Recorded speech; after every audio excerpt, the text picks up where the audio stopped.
Dans certaines vidéos précédentes, j'ai parlé de la troisième et de la quatrième singularité technologique. Certaines personnes m'ont contacté pour me demander ce que c'était, car lorsqu'elles ont fait des recherches, elles n'ont pas trouvé exactement cela associé à ce que je mentionnais. Ils m'ont demandé de quoi il s'agissait. Eh bien, je vais donc expliquer en utilisant l'article que j'ai publié dans le journal Nanoethics en 1919, dans cette vidéo spéciale pour les 50 000 abonnés de la chaîne Géopolitique mondiale. Là, quand j'ai commencé à l'écrire en 2011, j'ai essentiellement pris un concept issu des sciences informatiques et des mathématiques, et je l'ai appliqué à l'anthropologie et à l'histoire. Il m'a fallu de 2012 à 2018 pour écrire cet article scientifique parce que je l'ai fait en parallèle avec ma recherche de doctorat qui portait sur la géopolitique et le crime organisé. Donc, comme c'était un sujet des sciences informatiques que j'allais développer avec l'histoire et l'anthropologie pendant mon temps libre. Malgré ma formation en sciences humaines, je travaille depuis longtemps avec la technologie, principalement dans l'intelligence et l'audit. Donc, avoir ce contact avec les nouvelles technologies a toujours été quelque chose de très important pour moi. Et l'arrivée de Chat Generative Pre-trained Transformer, dont tout le monde parle et s'inquiète, ne m'a pas vraiment pris par surprise parce qu'on s'attendait un peu à quelque chose de ce genre, même si on ne savait pas exactement quoi ni quand. Et évidemment, l'intelligence artificielle va avoir un impact énorme sur la société et, par conséquent, sur la géopolitique. Mais la question est, qu'est-ce que la singularité technologique ? Et pourquoi est-elle si importante alors qu'elle est relativement inconnue du grand public ? L'hypothèse des singularités technologiques a été formulée pour la première fois par John von Neumann avec Stanislaw Ulam, tous deux mathématiciens, en 1958, puis explorée et approfondie plus tard par Werner Winge et Ray Kurzweil. Selon Winge, la singularité technologique serait une énorme explosion de l'intelligence artificielle qui se produirait à un moment donné dans les prochaines décennies. En l'occurrence, il écrivait cela dans les années 90. Ainsi, cette accélération du processus technologique serait la caractéristique centrale des 20e et 21e siècles, et ces changements mèneraient à la création d'une nouvelle entité technologique dotée d'une capacité intellectuelle encore supérieure à celle de l'intelligence humaine. De plus, cette possible singularité pourrait conduire à l'émergence d'une entité dotée d'une intelligence surhumaine dans les années suivantes qu'il pensait situer entre 2005 et 2030, entraînant ainsi l'ascension des machines et, par conséquent, la fin de l'ère humaine. André Sandberg, un physicien. Sur cette base, il a déterminé qu'il existait 9 significations du terme « singularité technologique », qui pouvaient à leur tour être résumés en 3 aspects principaux: changement accéléré, horizon de prévision et explosion d'intelligence. Ainsi, une singularité serait comme une rupture dans notre capacité à prévoir ce qui vient ensuite, car nos outils standards du quotidien, notre technologie actuelle, deviendraient inadéquates pour comprendre ce qui vient après cet événement. Ce que nous aurions alors, ce serait la création de ces machines intelligentes qui auraient des capacités cognitives suffisantes pour rivaliser ou même surpasser celles de l'humanité. De plus, ces machines seraient capables d'auto-amélioration récursive, c'est-à-dire qu'elles se redessineraient elles-mêmes pour devenir plus avancées. En d'autres termes, pour donner un super exemple, ce serait une machine développant une machine encore meilleure qu'elle-même. Alors, cette autre machine serait capable de développer une 3e machine encore meilleure qu'elle, qui, à son tour, pourrait développer une 4e machine encore meilleure qu'elle. C'est-à-dire que cette intelligence artificielle serait capable, à chaque génération, de développer une machine supérieure à la génération précédente, ce qui entraînerait alors cette explosion d'intelligence qui finirait par dépasser l'intelligence humaine. Cette capacité exponentielle à s'améliorer à travers de nouveaux redéveloppements mènerait finalement à une explosion d'intelligence, et les machines d'intelligence artificielle atteindraient des niveaux d'intelligence qui dépasseraient la compréhension humaine et, par conséquent, échapperaient à notre contrôle. Et voici quelque chose d'important, car seule la génération de personnes qui vivraient cette explosion d'intelligence serait capable de comprendre la singularité technologique. C'est-à-dire que la génération qui vit ce phénomène et les générations suivantes seraient-ils les seules générations capables de comprendre ce processus. Par conséquent, les générations précédentes ne seraient alors pas capables de comprendre complètement ce concept technologique. Ce serait comme si, en retournant dans le passé, vous expliquiez cette technologie à quelqu'un qui ne vit pas cette explosion d'intelligence et que vous lui expliquiez, il ne serait tout simplement pas capable de comprendre ce que vous dites. Seules les générations qui ont vu cela et à partir de là pourront comprendre.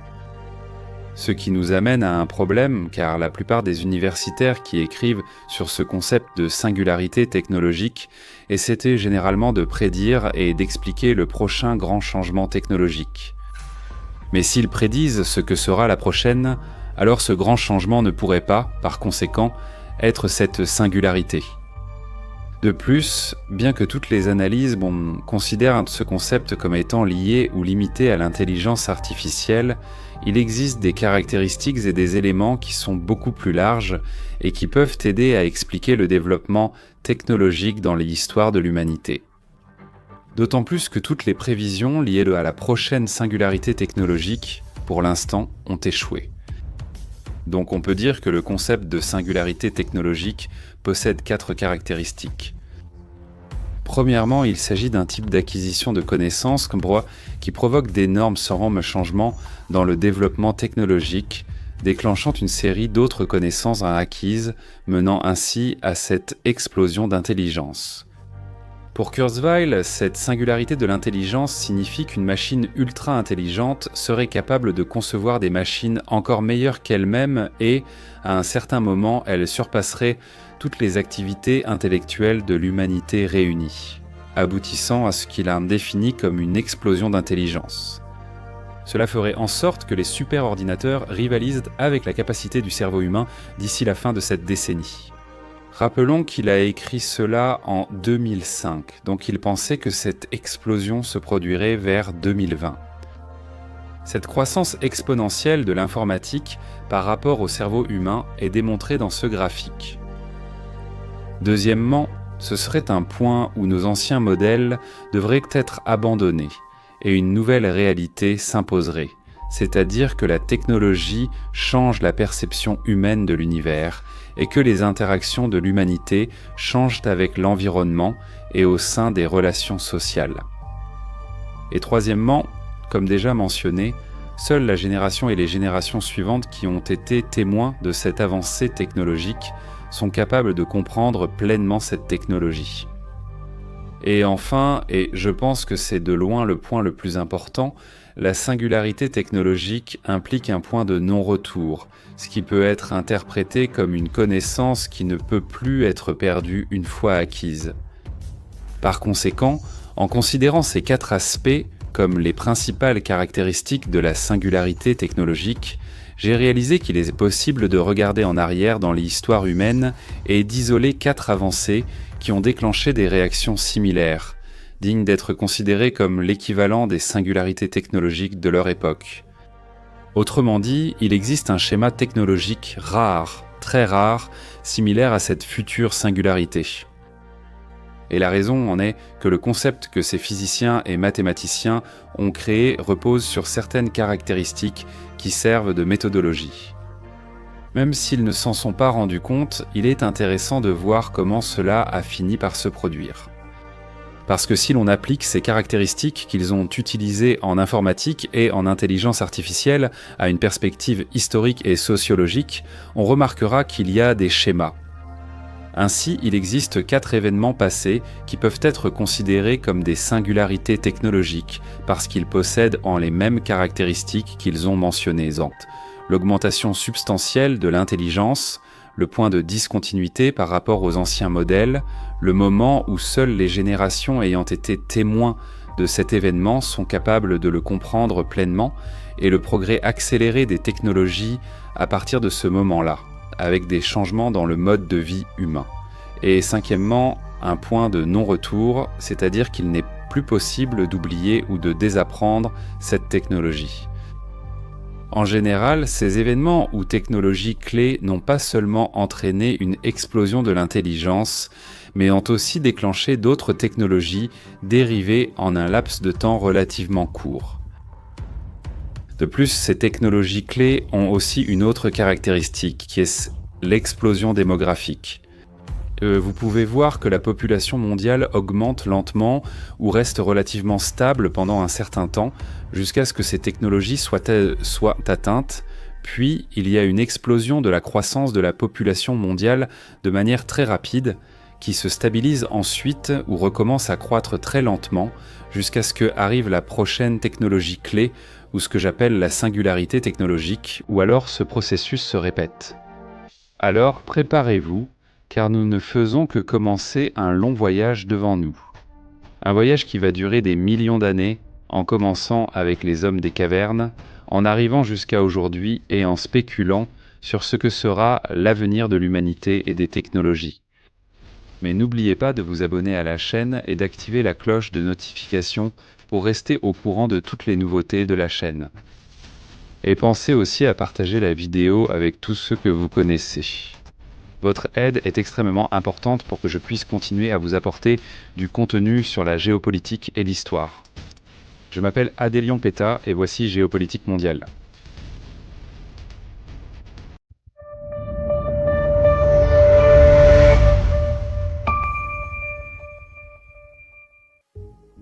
Ce voyage commence ici avec la manipulation et le contrôle de l'énergie, car après tout, l'énergie c'est la vie.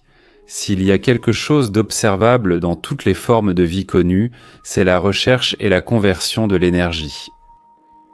Ainsi, évidemment, l'utilisation rationnelle et la manipulation contrôlée de l'énergie pour soutenir la vie seraient un facteur distinctif d'une espèce intelligente par rapport aux autres espèces.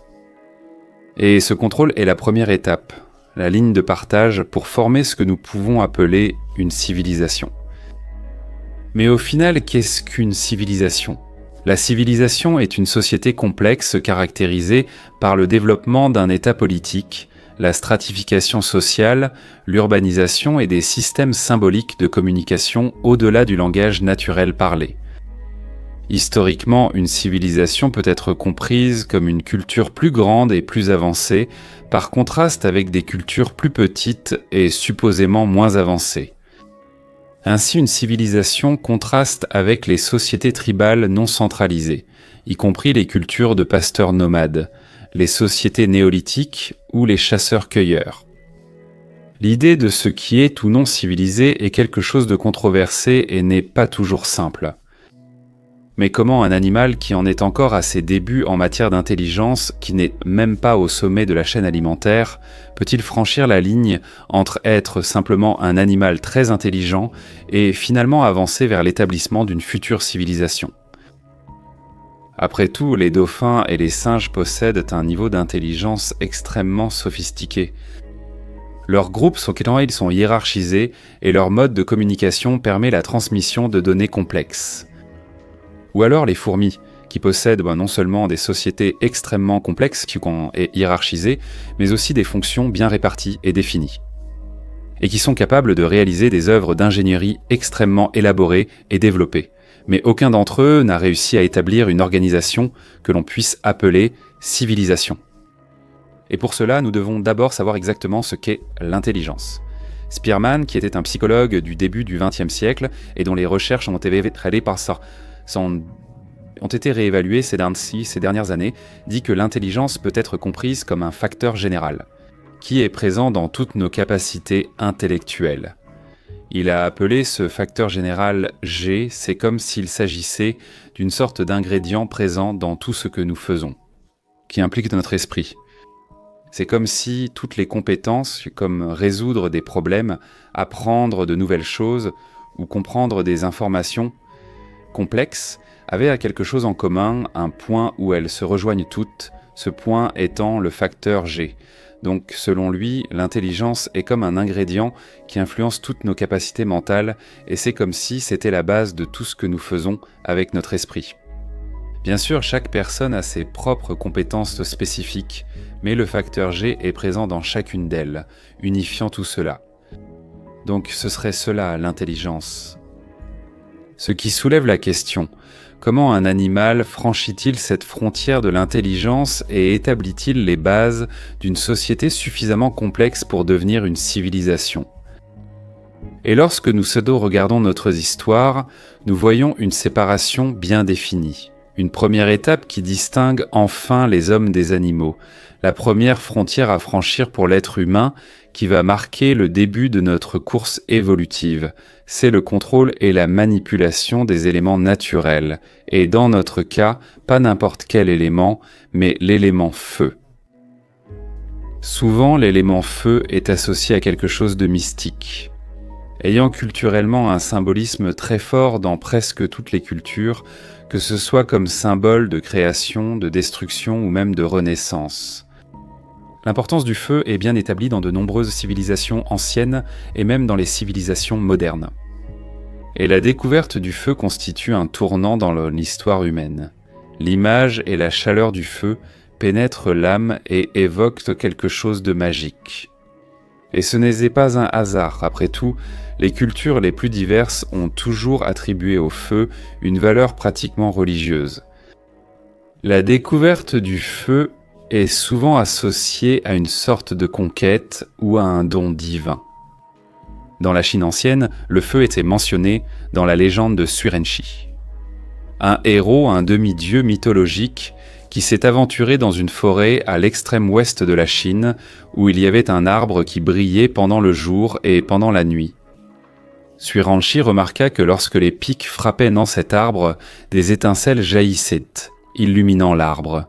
Il décida alors de casser 2 branches et frotta une baguette contre l'autre à plusieurs reprises. Finalement, il réussit à enflammer les baguettes et à créer le feu. Lorsqu'il retourna dans sa province natale, il enseigna aux gens à allumer des feux pour se réchauffer. De plus, jusque-là, les gens mangeaient de la viande et des légumes crus et tombaient sans malades, mais maintenant, grâce au feu, ils ont appris à cuire leurs aliments avant de les manger, ce qui a considérablement réduit les maladies causées par la consommation d'aliments crus. De l'autre côté du monde, dans la Grèce antique et mythologique, le feu est lié à l'histoire de Prométhée, un dieu titan qui défia les dieux en leur volant le feu et en l'offrant à l'humanité sous la forme de technologie. Et grâce à ce cadeau, ils purent alors former la civilisation. Un tel présent est si puissant qu'il met en colère les dieux de l'Olympe, qui condamnent Prométhée à un tourment éternel pour sa transgression. Prométhée fut attaché à un rocher et un aigle était envoyé pour lui dévorer le foie, qui repoussait pendant la nuit pour être à nouveau dévoré le lendemain, dans un cycle continu et infini. Et dans le livre d'Enoch, un ancêtre de Noé, le feu est lié à l'ange déchu Azazel, qui enseigne aux hommes à fabriquer des outils comme des épées, des couteaux et des boucliers. Agni, le dieu hindou du feu, représente l'énergie essentielle de la vie dans l'univers. Il consume les choses, mais seulement pour que d'autres puissent vivre. Des tribus amérindiennes croient aussi qu'il y a très longtemps, un mâle a caché le feu pour que les gens ne puissent pas en bénéficier. C'est alors qu'un héros a réussi à récupérer le feu pour le donner aux êtres humains. Dans les récits africains, le feu, quant à lui, a été un cadeau offert par les animaux aux humains. Et certaines tribus indigènes de la région de l'Amazone racontent qu'une panthère a sauvé un garçon et l'a emmené dans sa caverne. Là, le garçon a observé la panthère cuisiner de la nourriture sur le feu. Il a volé une braise ardente et l'a rapportée à son peuple, qui a alors appris à cuisiner. Autrement dit, dans de nombreuses cultures, le feu est souvent représenté comme une capacité réservée aux dieux ou à une entité mythologique, étant soit un don sacré, soit le fruit d'un vol commis par un personnage légendaire, et qu'après son acquisition, change radicalement la vie des êtres humains et, dans chaque cas et histoire, cet événement devient le point de rupture temporelle, l'impulsion pour le développement humain. Le feu est l'oxydation rapide d'un matériau servant de combustible, qui libère alors de la chaleur, de la lumière et divers produits de réaction. Bien que le feu soit une réaction chimique naturelle, il est difficile d'établir des données précises sur l'utilisation du feu comme artefact.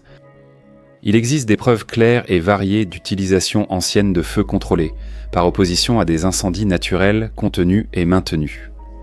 Cependant, il est généralement raisonnable de supposer que ce développement a eu lieu à une période comprise entre 1 million et 700 000 ans et que son utilisation habituelle n'aurait commencé qu'entre 300 000 et 400 000 ans. Tandis que certains chercheurs comme Bruce G. Trigger du département d'anthropologie de l'université McGill considéraient le développement de l'écriture comme la distinction entre civilisation et barbarie, il serait plus correct de considérer la manipulation contrôlée de la nature, le feu dans ce cas, comme étant le déclencheur qui a donné naissance au concept de civilisation. En fin de compte, cette capacité a donné aux êtres humains le contrôle de leur destin et a finalement séparé les humains de leurs prédécesseurs, ainsi que des autres animaux. Pour les chercheurs Thomas David Barrett et Robin Dunbar, du département de psychologie expérimentale de l'université d'Oxford, dans une étude sur la perte de cheveux dans l'évolution humaine, le développement du feu contrôlé a radicalement changé le cours de l'évolution humaine, déclenchant des réactions en chaîne dans les relations de l'homme avec la nature, son organisation sociale, et aussi surprenant que cela puisse paraître, même sa biologie. Grâce à l'utilisation du feu, les premiers hominidés ont pu utiliser les grottes comme base régulière et les spécimens qui n'étaient pas et n'étaient pas couverts de poils pouvaient en neutraliser la perte de chaleur corporelle. Jusque-là, la perte de chaleur corporelle posait problème en plein air. En plus de la protection contre le froid, le feu a permis des changements radicaux dans la biologie humaine et dans les relations de l'humanité avec l'équilibre de la nature. Avant l'utilisation du feu, les humains étaient étant des proies faciles pour les grands prédateurs, surtout la nuit. Cependant, avec l'utilisation du feu, l'homme a acquis un outil qui pouvait être utilisé comme protection contre les prédateurs, établissant définitivement l'homme au sommet de la chaîne alimentaire.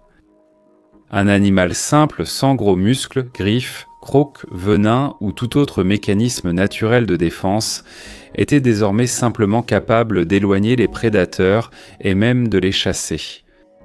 Selon Richard Rangan, anthropologue et primatologue de l'université de Harvard, en ce qui concerne les effets biologiques, le feu a également permis la cuisson des aliments, ce qui a modifié la digestion humaine et augmenté l'absorption des protéines. À son tour, à mesure que la consommation de viande augmentait, les humains ont gagné plus d'énergie, ce qui a influencé le taux de reproduction et a probablement favorisé la croissance du cerveau. Ce changement s'explique par l'amélioration des techniques de cuisson, qui ont probablement augmenté l'intelligence humaine. De plus, il est juste de supposer qu'en raison de la cuisine, les humains ont pu s'adapter à une plus grande variété de régimes dans différentes régions. Les cuisines locales ont été développées pour améliorer différents types d'aliments, ce qui a aidé l'humanité à se répandre avec succès à travers le globe. De plus, le feu a clairement modifié les aspects socio-culturels, en déclenchant de nombreuses autres technologies. Avec le feu et la cuisson, les premiers humains ont pu développer la poterie pour stocker les aliments de manière efficace, ce qui a ouvert la voie au concept de manipulation d'autres éléments et finalement à la métallurgie plusieurs milliers d'années plus tard, vers 4000 ans avant Jésus-Christ. Cette technologie a, à son tour, permis aux humains de manipuler les métaux pour créer les formes désirées, ce qui jusque-là était impossible ou extrêmement difficile, car le martelage était la seule option. Avec la connaissance du chauffage par le feu, les métaux ont alors pu être ramollis et manipulés. La connaissance du feu et son utilisation dans le contrôle et la manipulation des éléments naturels remplissent toutes les caractéristiques définissant une singularité technologique. En fait, c'est cela qui a constitué la première singularité technologique, car cela a permis à l'espèce humaine de reconfigurer son environnement et de modifier inconsciemment sa propre biologie. Cette technologie n'a pas seulement déclenché de nombreuses autres technologies, mais elle a aussi provoqué une explosion d'intelligence en raison de ses effets sur l'anatomie humaine. Le feu a également changé l'interaction des humains avec la nature, ainsi que leur perception de l'univers. En fait, cette technologie a permis aux humains de développer la sapience, c'est-à-dire de reconnaître leur propre existence, introduisant ainsi une perception entièrement nouvelle de la réalité. De plus, la maîtrise du feu est restée limitée aux hominidés qui en ont été témoins et l'ont ensuite développé, les générations précédentes n'ayant pas été capables de le comprendre et de le contrôler complètement. Et un autre point important est que la manipulation du feu représentait un point de non-retour. Cette technologie a une portée qui va au-delà du global. Elle est devenue un concept si essentiel pour les humains que son existence fait désormais partie intégrante de l'humanité et la perte de cette technologie est littéralement impossible. Mais si le feu a été la première étape pour stabiliser ce que l'on pourrait appeler la civilisation, alors qu'est-ce qui va réellement la fonder ? Et la réponse sera la prochaine singularité technologique, aussi importante que la première, le feu, et qui va également révolutionner l'évolution humaine et sa relation avec la planète, tout en ouvrant la voie à de nouvelles interprétations de la réalité. La deuxième singularité technologique, oui, c'est la production d'énergie de masse de manière contrôlée, également connue sous le nom d'agriculture. Quand on parle d'énergie, la première chose à laquelle beaucoup de gens pensent, ce sont des centrales nucléaires, avancées ou des raffineries de pétrole complexes. Mais non, l'énergie n'est pas seulement le carburant que nous utilisons dans nos voitures, dans nos industries ou l'électricité pour alimenter les appareils électroniques que nous utilisons au quotidien. Nous, les humains, consommons aussi directement de l'énergie, surtout à travers la nourriture. Ainsi, la première forme de production contrôlée d'énergie a été à travers l'agriculture et l'élevage. Cependant, le mot énergie ne fait pas seulement référence à l'énergie nécessaire pour soutenir la vie à travers la nourriture et l'agriculture, mais aussi à la capacité humaine de développer des sources d'énergie à grande échelle pour des usages variés. Cette référence à l'énergie implique une terminologie plus large qui inclut même les cas industriels.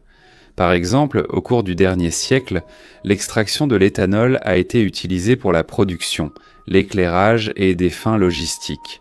Pour le professeur Dr Ernesto Paterniani, qui a été directeur de l'Institut de génétique et une figure internationale dans les études sur la variabilité et l'amélioration génétique du maïs, la survie et le succès de l'être humain n'ont été possibles que grâce aux techniques agricoles développées il y a environ 10 000 ans. Plus précisément, avant le développement de l'agriculture, les humains nomades étaient concentrés sur la chasse et la cueillette des aliments fournis par la nature. Le professeur Paterniani citait encore comme exemple du profond changement radical de l'agriculture, le fait qu'avant celle-ci, la surface nécessaire pour fournir de la nourriture pendant de longues périodes à un seul individu était d'environ 2500 hectares, soit 25 km² de terre. Alors qu'après le développement des techniques agricoles, seulement 250 hectares ou 2,5 km² étaient déjà suffisants pour nourrir 3600 personnes. L'impact du développement agricole a provoqué un changement radical dans l'organisation humaine, réduisant le nomadisme et entraînant une explosion démographique. C'est un fait caractéristique de toutes les singularités. Même avec la capacité de contrôler de façon primitive les éléments, les humains restaient très vulnérables face aux défis imposés par la nature, car les groupes de chasseurs nomades vivent encore dans de petites communautés. Les familles élargies de groupes nomades étaient généralement composées de pas plus de 50 personnes. En revanche, les communautés agricoles exigeaient une main-d'œuvre plus importante pour travailler dans les champs. De plus, les groupes non nomades qui produisaient leur propre source d'énergie étaient beaucoup moins vulnérables à la pénurie alimentaire et aux changements environnementaux, qui affectaient l'approvisionnement en nourriture disponible dans la nature. D'éventuelles diminutions de l'offre alimentaire entraînaient directement une baisse des naissances et une augmentation des taux de mortalité chez les groupes nomades, bien plus que chez les groupes sédentaires. De plus, dans certaines cultures, le développement de graines pouvant être fermentées a probablement constitué les premières formes de médecine pour prévenir les maladies.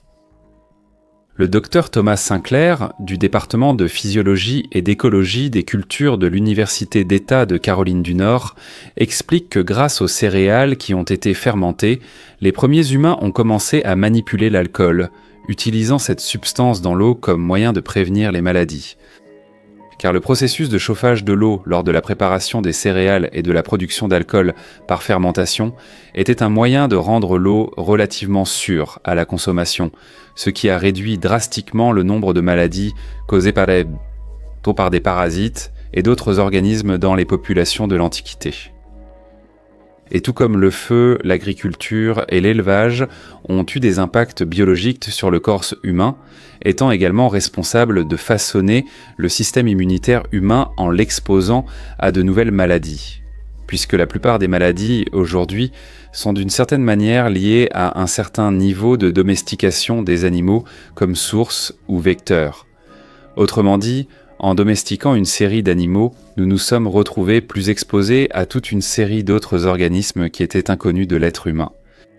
Mais moins létaux, ce qui a en quelque sorte renforcé notre capacité d'immunité. De nombreuses maladies infectieuses aujourd'hui ou dans un passé récent sont le résultat du contact ou de l'exposition à des excréments d'animaux ou au contact avec des espèces nuisibles comme les rongeurs. Ce contact est devenu plus fréquent précisément à cause de l'agriculture, de l'urbanisation et de la sédentarisation. De plus, les globules rouges humains ont changé pour conférer une résistance au paludisme chez certains individus.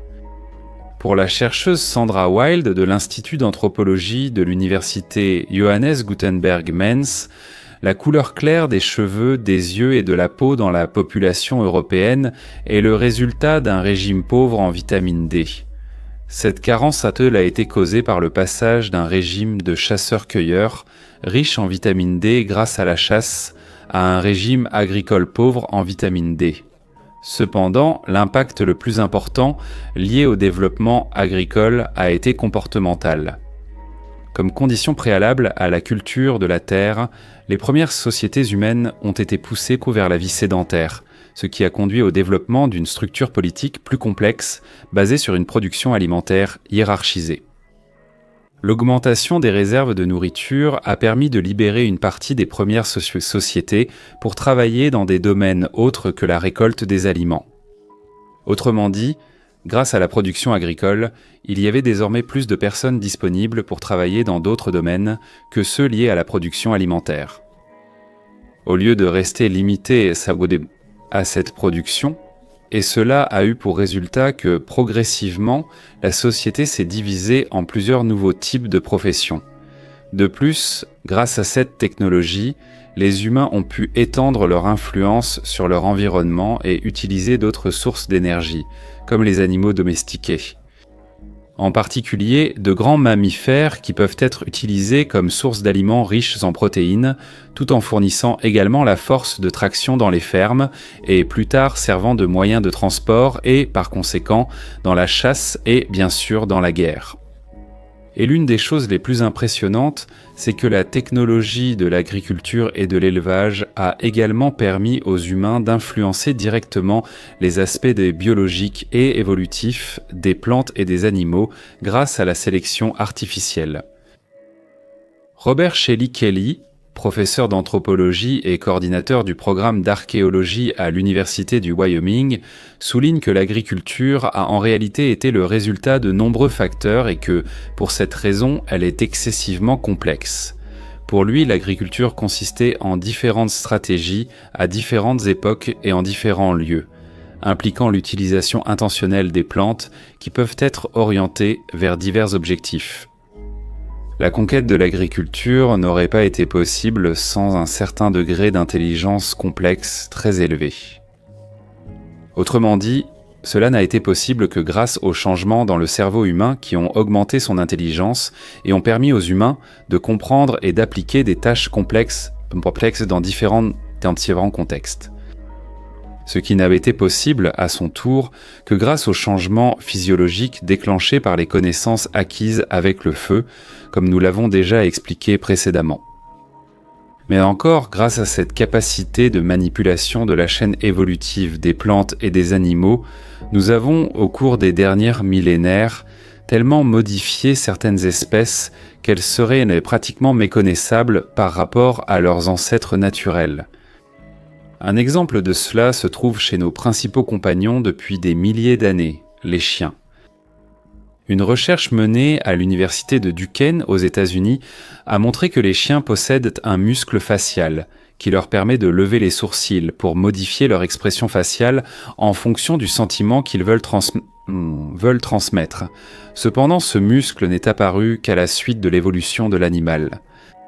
Puisque leurs ancêtres, comme le loup, ne possèdent pas ce muscle, alors que les chiens domestiques ont développé cette capacité musculaire pour reproduire des expressions faciales semblables à celles de leurs maîtres humains. Les résultats montrent également que les chiens lèvent encore plus leurs sourcils lorsqu'ils sont près d'un être humain. Autrement dit, nous, les êtres humains, avons réussi à modifier biologiquement les chiens pour qu'ils développent un type de muscle facial qui n'existait pas à l'état naturel. Et pas seulement avec les chiens, nous avons fait cela avec les chevaux, les bœufs, les poules, les chats, les oiseaux et de nombreux autres animaux. Dans certains cas, malheureusement de manière même nuisible, en raison de l'excès de reproduction sélective. Les races de chiens teckels, populairement connues sous le nom de chiens saucisses, ont trop allongé leur dos, ce qui a de plus en plus augmenté le risque de développer des maladies de la colonne vertébrale, en particulier des maladies dégénératives du disque. Il en va de même pour les bulldogs. L'excès de reproduction de cette même race sans diversité génétique a fait que le bulldog actuel est très différent de ce qu'il était il y a 100 ans. Ce qui fait que de plus en plus de maladies respiratoires apparaissent chez cette race, certains scientifiques allant même jusqu'à appeler cela une involution. Et ce n'est pas seulement avec les animaux, mais nous avons aussi fait cela successivement avec les plantes qui, au fil de milliers et de milliers d'années, d'abord par la sélection des graines et plus récemment par la manipulation génétique en laboratoire, ont fait que certaines cultures deviennent énormément différentes de leur original. La banane, la pêche, la pastèque et d'autres fruits, tout comme le maïs, le blé et d'autres céréales, ne ressemblent en rien à ceux que nos ancêtres consommaient dans l'Antiquité. En 4000 ans avant Jésus-Christ, par exemple, il n'existait que 3 variétés de pêche. Aujourd'hui, il en existe plus de 200, leur taille moyenne étant passée de 2,5 cm, dont seulement 60% étaient comestibles, à 10 cm, dont 90% sont comestibles.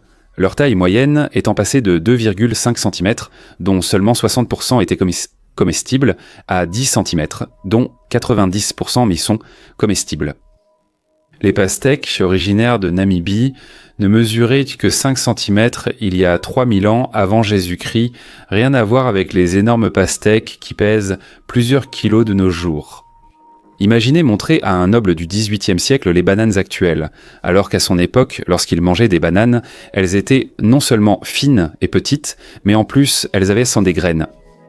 La deuxième singularité technologique, celle de l'agriculture et de l'élevage, est la première singularité qui a littéralement permis aux humains de laisser leurs empreintes digitales sur la planète. Non seulement en permettant aux humains de modifier de façon permanente l'évolution des plantes et des animaux, mais aussi en laissant sur la surface de la Terre les premières marques visibles de l'espace. Avec cette singularité, notre présence ne pouvait plus passer inaperçue, même de très loin. L'être humain, un animal rusé qui se trouvait au milieu de la chaîne alimentaire en quelques milliers d'années, non seulement a atteint le sommet, mais était désormais capable de décider du destin évolutif des animaux et des plantes. Toutefois, un problème subsistait. Lorsque les ancêtres meurent, une grande partie de leur savoir se perd. La transmission orale de bouche à oreille n'est pas fiable, il suffit de regarder le jeu du téléphone arabe. La transmission orale, en plus de perdre des données dont sa fusion, et des faiteurs à des au diarrhea, des dédans et des informations, les déforme parfois ou alors les modifie. Et avec cela, l'évolution technologique humaine avançait lentement, car à chaque génération, de nombreuses connaissances anciennes devaient en être récupérées par l'expérience pratique, seulement pour être souvent perdues à nouveau avec la mort des personnes. En résumé, nous ne pouvons pas parler avec les morts pour récupérer leur savoir, et nous n'avions pas non plus de moyens efficaces de transmettre la connaissance sur de longues distances. Ou bien en avons-nous ? Et si je vous disais que oui, nous pouvons parler avec les morts pour acquérir leur expérience et ne plus la perdre ? Et c'est ici qu'entre en jeu la prochaine singularité technologique, la troisième. Au cours de l'histoire, de nombreux peuples ont préservé leurs traditions, leur culture et leurs lois par la voix. Préserver les cultures oralement a été une caractéristique qui s'est avérée raisonnablement suffisante pour conserver ces patrimoines culturels. Cependant, la tradition orale échoue à stocker des données et des informations complexes. La voix seule ne suffit pas à transmettre et à diffuser le savoir. En conséquence, l'être humain a dû élaborer une méthode plus efficace pour préserver le savoir, l'étendre à davantage de domaines et le diffuser à un plus grand nombre de personnes. Et la façon d'y parvenir fut la troisième singularité technologique, à savoir le stockage et le transfert du savoir aux générations futures, également connues sous le nom d'écriture. Imaginez que vous puissiez discuter avec des scientifiques d'origine du XVIIIe siècle, des magnates du XIXe siècle, avec des figures religieuses du Moyen Âge.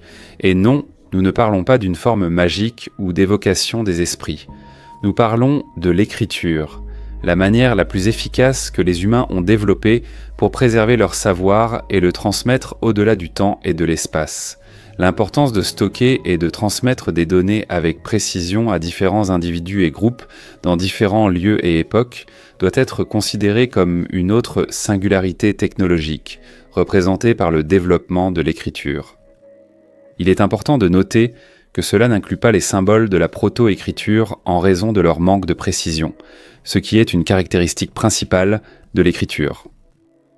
Après tout, cette singularité technologique fait référence à un système complexe d'écriture capable de transmettre l'information souhaitée de manière parfaitement précise.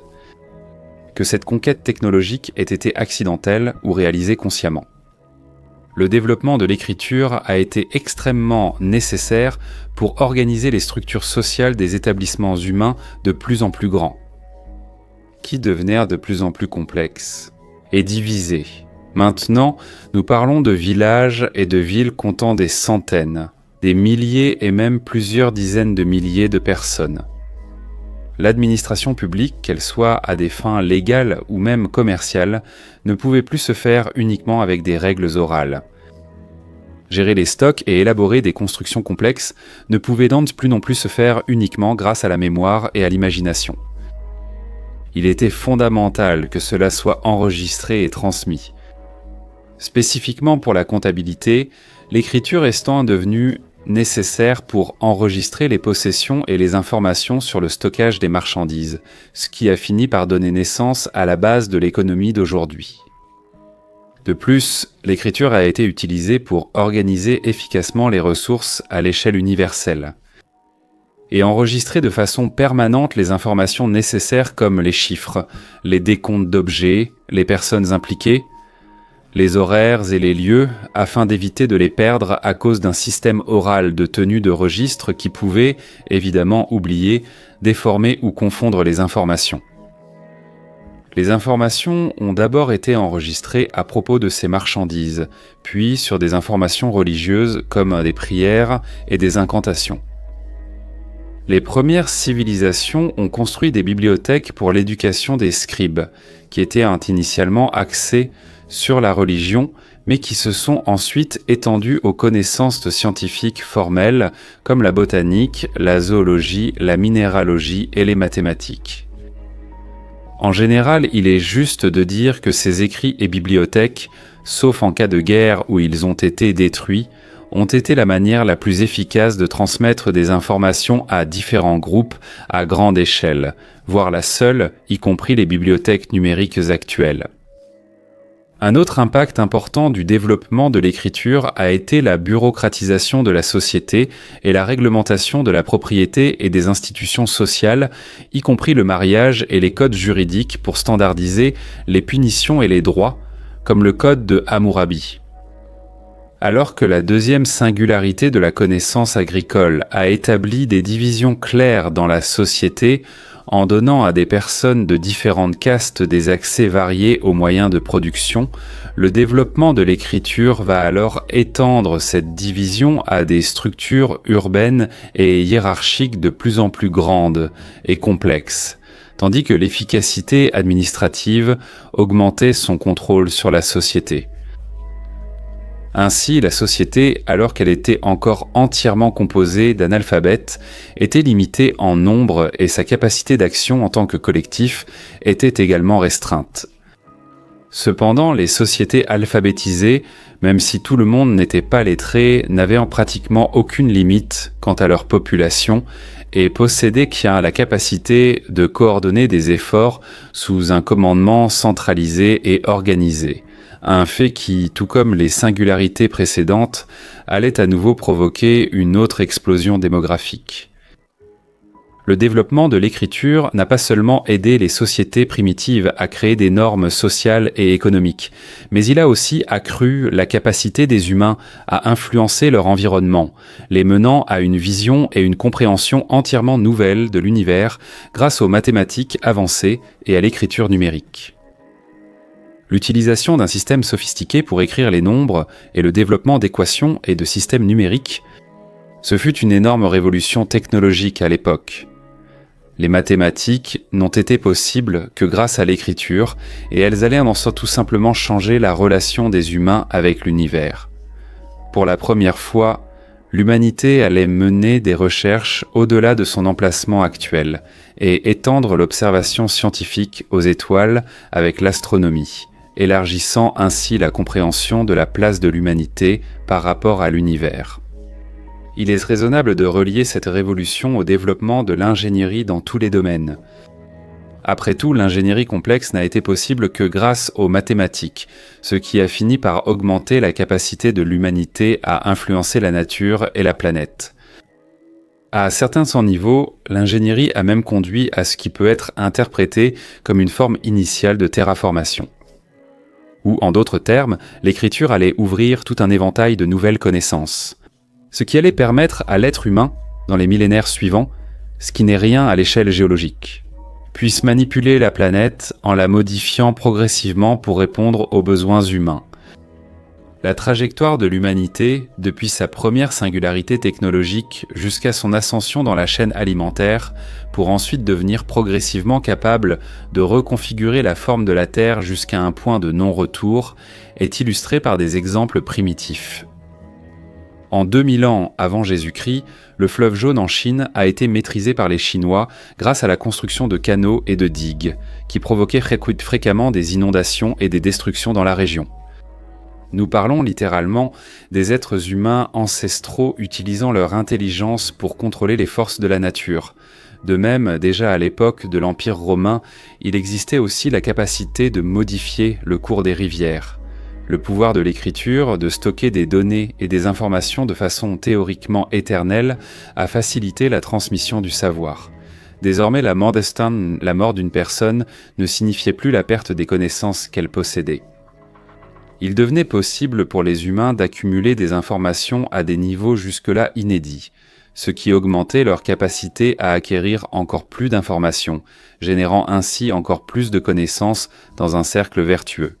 Avec davantage de connaissances stockées et diffusées, des populations plus complexes et spécialisées ont commencé à émerger. Il n'y avait plus de limite à ce que l'être humain pouvait accomplir. Mais il existait encore une autre singularité, la dernière connue, qui donnerait véritablement la domination de la planète et nous pousserait même au-delà de celle-ci. La quatrième singularité porte le nom de révolution, car c'est littéralement ce qu'elle a été, une révolution. La révolution industrielle, ou l'automatisation du travail à grande échelle, commence en Grande-Bretagne à la fin du XVIIIe siècle et au début du XIXe siècle. Elle peut être considérée comme la quatrième et dernière singularité technologique en raison de son immense impact social et scientifique sur l'humanité. Elle remplit les 4 aspects d'une singularité. De plus, nous vivons encore sous son influence. Et nous resterons probablement ainsi pendant longtemps, car son existence est encore en évolution. La meilleure façon de comprendre comment les machines et l'automatisation industrielle peuvent être considérées comme comme une singularité. Et pourquoi les humains en sont encore influencés, et d'explorer l'impact de cette conquête. Le célèbre historien anglais Eric Hobsbawm explique que la révolution industrielle a bouleversé la société en modifiant radicalement la productivité, tant sur le plan quantitatif que qualitatif, sans exiger une grande sophistication technique. La machinerie a déclenché une immense chaîne d'événements dans les domaines de la science politique et de l'économie. En fait, cet événement a approfondi les interactions entre différentes sociétés à travers le monde, augmentant l'échange de produits, de personnes et de connaissances à une échelle jamais vue auparavant. Par exemple, les changements au cours du XIXe siècle ont été si rapides que les chroniques documentées dans le Tour du monde en 80 jours de l'écrivain Jules Verne étaient possibles lorsqu'il a été publié en 1873. Cependant, seulement 2 ou 3 décennies auparavant, cette même aventure aurait été non seulement impossible, mais aussi une fiction ou une utopie. En réalité, le même voyage, seulement 30 ans plus tôt, aurait pris environ 1 an au lieu des 80 jours, surtout sans l'énorme expansion des chemins de fer en dehors de la Grande-Bretagne. En 1840, l'Europe comptait par exemple 1700 miles de chemin de fer et l'Amérique du Nord en avait 2800. Mais déjà en 1880, seulement 40 ans plus tard, ces chiffres s'étaient passés à 101,7 000 miles de chemin de fer en Europe. Et 100,6 000 miles en Amérique du Nord, sans compter le facteur de l'augmentation de la vitesse des locomotives. Un autre type de technologie qui a été atteint grâce à l'explosion technologique initiée par la révolution industrielle a été la communication à longue distance. Cela a commencé avec le télégramme qui a réduit le temps d'envoi et de réception des messages de plusieurs mois à seulement quelques minutes. Durant la première moitié du XIXe siècle, il aurait été impensable qu'un message venant de l'autre côté de la planète puisse parcourir cette distance en seulement quelques minutes. Mais déjà dans la seconde moitié du même siècle, cela était devenu courant. Ce développement rapide des communications et de la logistique a également conduit à des niveaux d'immigration sans précédent. Par exemple, aux États-Unis, la Californie a vu sa population passer de près de 100 000 personnes en 1849 à 250 000 personnes naissantes. La révolution industrielle n'allait pas seulement réduire la taille du monde, mais encore une fois, comme le feu, elle allait changer notre structure biologique. Grâce aux technologies issues de la révolution industrielle, comme la surproduction alimentaire, les moyens de stockage, l'évolution de l'industrie chimique et pharmaceutique et les nouvelles connaissances médicales, l'être humain allait désormais vivre plus longtemps que jamais auparavant. Dans des villes comme Londres, au début des années 1840, l'espérance de vie était d'environ 36 ans. L'espérance de vie à Manchester était de 25 ans. Et à Glasgow de 27 ans, tandis que dans les zones rurales d'Angleterre, elle était d'environ 45 ans. La situation a été aggravée par le fait que les taux de mortalité infantile pouvaient en atteindre 348 pour 1000 habitants. Cependant, au XIXe siècle, le nombre de services de développement humain a augmenté et le taux de mortalité a diminué grâce à l'impact des révolutions agricoles, industrielles et sanitaires. Les décès liés aux maladies infectieuses environnementales causées par l'eau et les aliments, les infections infantiles et la tuberculose pulmonaire ont d'abord diminué, réduisant la mortalité, en particulier chez les jeunes. Et en effet, des domaines scientifiques comme la médecine et la pharmacologie, ainsi que tous les autres des sciences naturelles et humaines, ont connu un grand essor au cours du XIXe siècle. La personne moyenne de 1800 était bien plus différente de la personne moyenne de 1899 que ne l'était la personne moyenne de 1800 par rapport à celle de 1500. Certaines personnes comme Jules Verne ou Herbert George Wells ont été capables d'imaginer des technologies qui ne seraient atteintes que le siècle suivant ou même au XXIe siècle. Les impacts de l'automatisation aujourd'hui suivent les mêmes schémas que le feu et l'agriculture, modifiant la biologie humaine et l'améliorant de manière intentionnelle. En réalité, la gamme de découvertes qui ont commencé à partir de l'explosion des connaissances issues du dilatant du XIXe siècle allait, 2 siècles plus tard, aboutir à la capacité de l'être humain à commencer à manipuler génétiquement sa propre personne. Comme cela a récemment été rendu public, la découverte que la Chine mènerait des recherches sur la génétique humaine afin de déterminer quels gènes rendent les personnes plus intelligentes. Leurs scientifiques ont collecté des échantillons d'acide désoxyribonucléique de 2000 personnes dans le monde entier, considérées comme très intelligentes, afin d'explorer l'ensemble du génome dans le but d'identifier les allèles qui déterminent l'intelligence humaine.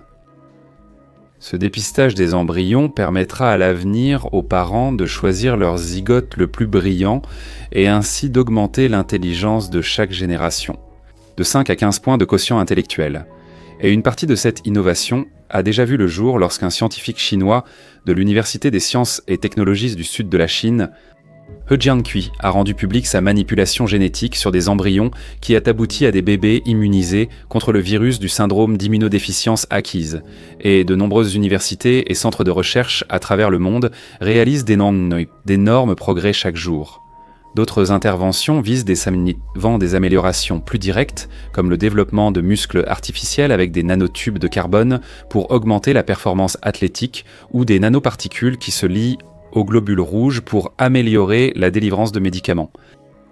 En général, on peut dire que ces améliorations finiront, au bout du compte, par changer l'espèce humaine elle-même, surtout si l'amélioration de la technologie de transfert de gènes basée sur les nanoparticules se développe suffisamment pour modifier suffisamment le code génétique des êtres humains.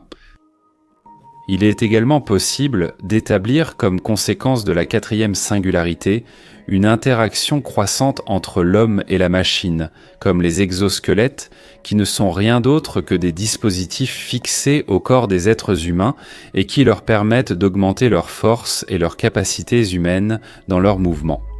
En plus de suivre un schéma similaire à celui des singularités technologiques précédentes, la révolution industrielle a augmenté l'intelligence humaine moyenne à des niveaux qui n'avaient tant pas été observés dans les siècles précédents.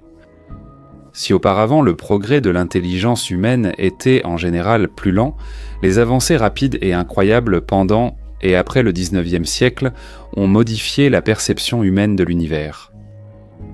Cette singularité a fait qu'en moins de 200 ans, l'être humain est passé de moyens de transport maritime basés sur la force du vent à développer des mécanismes de transport si efficaces qu'ils ont permis de poser des personnes sur la Lune. En gros, il nous a fallu des milliers d'années pour passer de cela à simplement ceci. Moins de 200 ans pour passer de cela à arriver ici. Les gens pensent généralement qu'aujourd'hui c'est l'ère de la science et de l'évolution scientifique. Mais non. En réalité, cette ère était celle du XIXe siècle. Le XXe et le XXIe siècle sont en fait la matérialisation de l'imagination du XIXe siècle.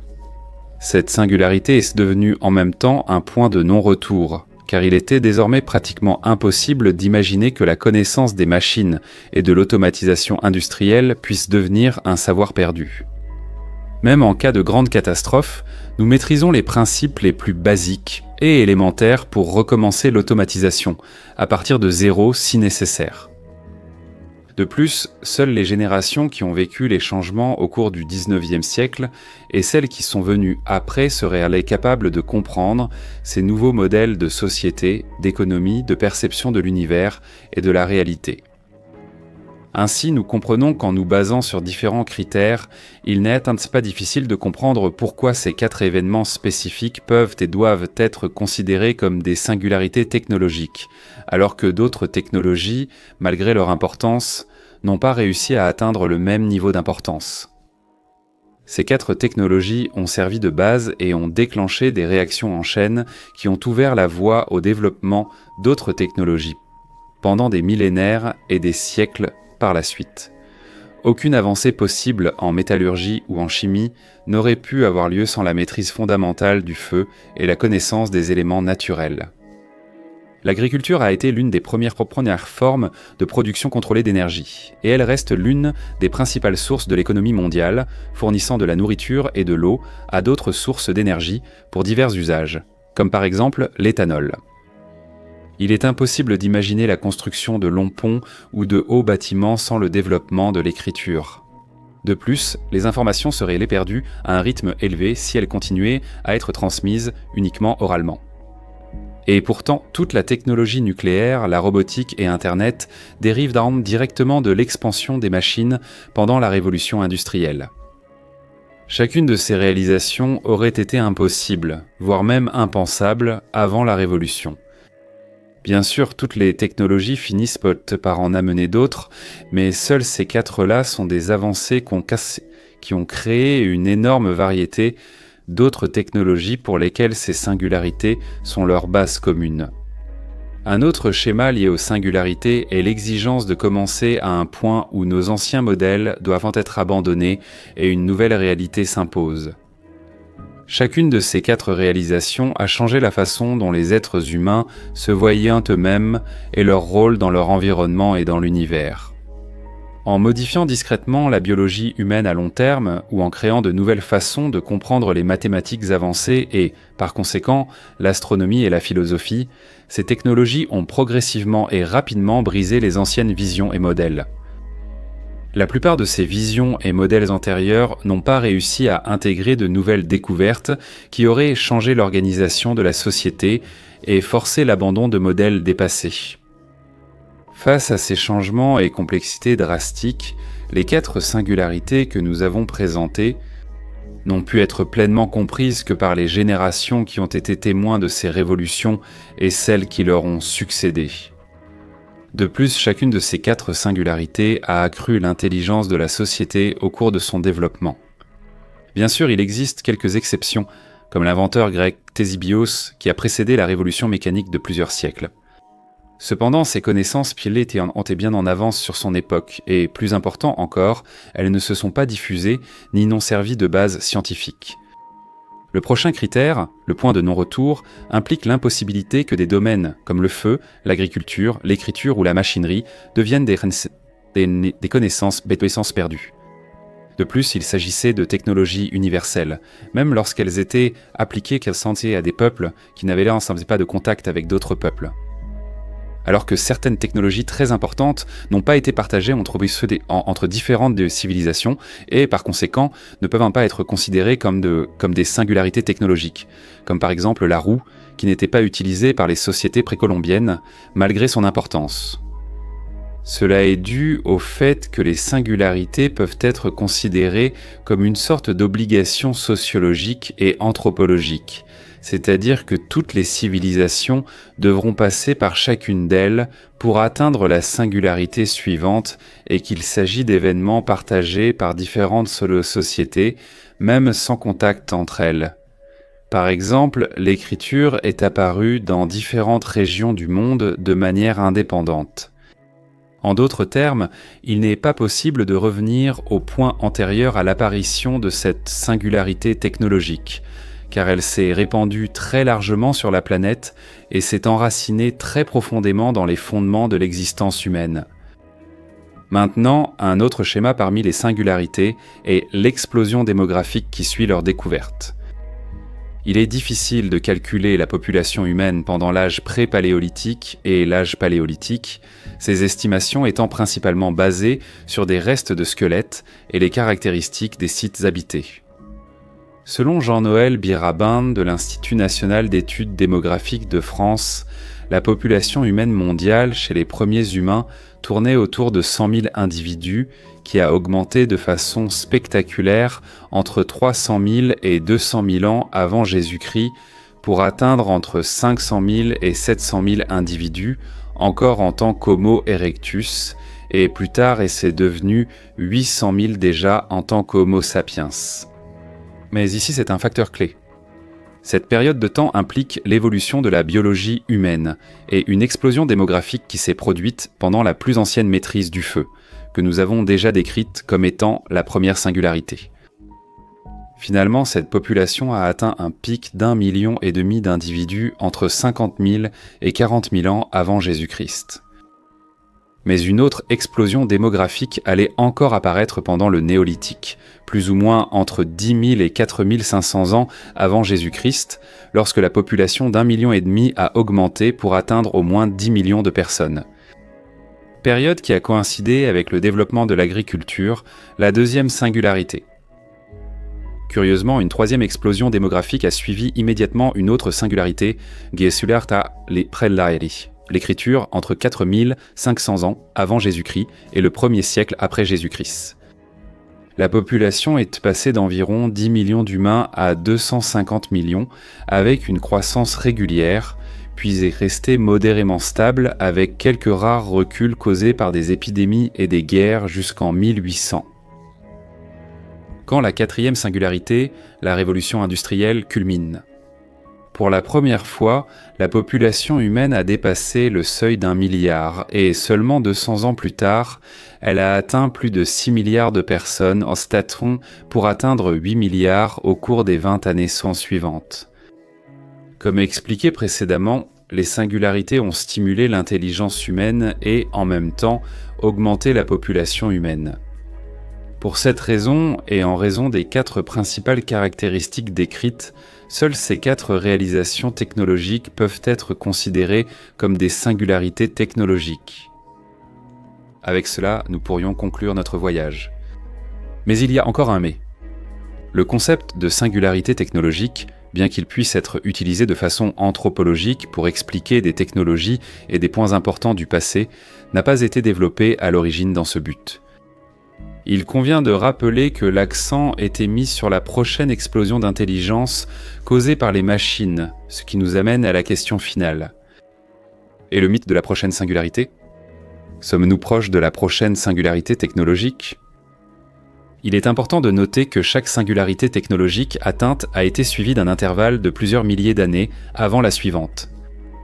Si nous atteignions la prochaine singularité dans les prochaines décennies, ce serait quelque chose d'exceptionnel, car nous parlerions de quelques centaines d'années. Mais il convient de rappeler que le concept a été ironiquement créé pour prévoir la prochaine singularité, lorsque les machines dépasseraient l'intelligence humaine et pourraient même se rebeller contre les humains. Kurzweil a calculé qu'à un moment donné, au début du XXIe siècle, une nouvelle singularité se produirait grâce à l'amélioration de l'intelligence artificielle, et que les machines dépasseraient pour les êtres humains en utilisant des technologies récentes ayant un impact mondial, comme Internet. Cependant, non seulement cette hypothèse peut être réfutée, mais il est également possible de supposer qu'Internet, l'intelligence artificielle et de nombreuses autres technologies seraient en réalité le résultat de la dernière singularité, l'automatisation à grande échelle. Ou, en d'autres termes, la prochaine singularité technologique ne serait pas si imminente parce qu'elle a déjà eu lieu. Après tout, pour chaque avancée récente, les 4 caractéristiques nécessaires pour constituer une singularité technologique et l'explosion démographique qui s'ensuit n'ont été réunies que lors de la révolution industrielle et par aucune autre technologie par la suite. Et si nous adoptons une approche strictement axée sur ces aspects clés, nous voyons que les nouvelles technologies comme l'intelligence artificielle, la robotisation, Internet, etc., ne seraient rien de plus que des variations ou même des dérivés des automatisations à grande échelle issues des technologies nées de la révolution industrielle. Malgré l'erreur de Kurzweil et Wange d'utiliser de manière discutable ce concept de singularité technologique pour tenter de prédire l'ascension des machines, ils ont en réalité contribué à créer une idée de base et une méthodologie reposant sur 4 caractéristiques qui peuvent expliquer le progrès de la civilisation, et leur travail doit être utilisé pour délimiter des schémas précis dans l'évolution technologique. Mais plus encore, leur travail pourrait servir de paradigme pour de futures observations. Si ce concept devenait universellement fondamental, il ne serait pas impensable qu'il puisse également aider dans la recherche de civilisations dans l'espace sidéral. Après tout, d'autres civilisations devraient également passer par le processus de contrôle des éléments naturels, de production organisée et contrôlée d'énergie, de stockage et de transmission efficace du savoir, et aussi de multiplication de leurs forces de travail de manière automatisée. Il se peut simplement que les moyens employés par d'autres civilisations soient indifférents de l'utilisation du feu, de l'agriculture, de l'écriture et de la machine, et que nous ne les connaissions pas encore ou que nous ne puissions même pas les imaginer. Et si c'est une civilisation plus avancée que la nôtre, peut-être ont-ils déjà développé une ou plusieurs singularités de plus que nous. Aussi absurde que cette idée puisse paraître, des scientifiques la prennent au sérieux et croient que la manière la plus efficace de trouver une vie extraterrestre est en réalité de rechercher les traces et signatures technologiques qu'ils auraient laissées, en réalité. Au lieu d'une menace d'une intelligence artificielle super intelligente contre les humains, il était possible d'imaginer qu'en réalité, la dernière singularité que nous avons développée changera les humains à un niveau si profond que notre biologie et notre intelligence s'amélioreront énormément. Et il est même possible qu'elles finissent par se fusionner avec le corps humain, comme imaginé dans les œuvres de science-fiction cyberpunk. Autrement dit, dans cette idée, loin d'assister à une ascension des machines qui essaieraient de nous détruire, nous devons envisager la possibilité que, dans le futur, nous nous mélangions à elles. Un concept connu sous le nom de transhumanisme. Si cela est vrai, au lieu d'avoir peur de l'avenir, nous devrions l'embrasser, car le potentiel est immense. Et nous ne sommes qu'au début d'un voyage qui durera encore des millions d'années. Nous, les humains, ne serions pas dans nos derniers jours. Au contraire, nous serions seulement au début d'un voyage vers l'univers. Mais en tenant compte de tout le contexte entourant les technologies futures et les potentiels liés à la prochaine singularité technologique, nous finirons par suivre une voie pleine de spéculations. Après tout, nous ne connaissons pas le lendemain et encore moins les prochaines décennies, siècles ou millénaires. Ainsi, en plus de remercier énormément tout votre soutien pour être resté avec moi ici sur la chaîne Géopolitique Mondiale, je veux annoncer la prochaine chaîne où je vais travailler sur des thèmes scientifiques, spéculatifs et de science-fiction. La chaîne Horizon Futuriste, dont je laisserai le lien dans le commentaire épinglé. Car la géopolitique est une science ultra réaliste et il n'y a pas beaucoup de place pour la spéculation, surtout en ce qui concerne l'avenir de la science, chose que je laisserai pour cette nouvelle chaîne, où j'espère aussi pouvoir compter sur votre soutien. Merci à tous les abonnés. Sans votre aide, je n'aurais pas atteint les 50 000 abonnés et je n'aurais même pas pensé à créer une deuxième chaîne. Vous n'imaginez même pas à quel point vous avez été important pour que j'en arrive là. Vous m'avez beaucoup encouragé. Et je n'ai qu'à vous remercier pour votre soutien. Surtout aux membres qui ont littéralement porté la chaîne sur leurs épaules en finançant généreusement mon travail. J'espère sincèrement continuer à rendre l'appareil, avec qualité, l'affection, le soutien et l'encouragement que vous me donnez à chaque fois que je publie une nouvelle vidéo. Merci beaucoup et à bientôt dans le futur.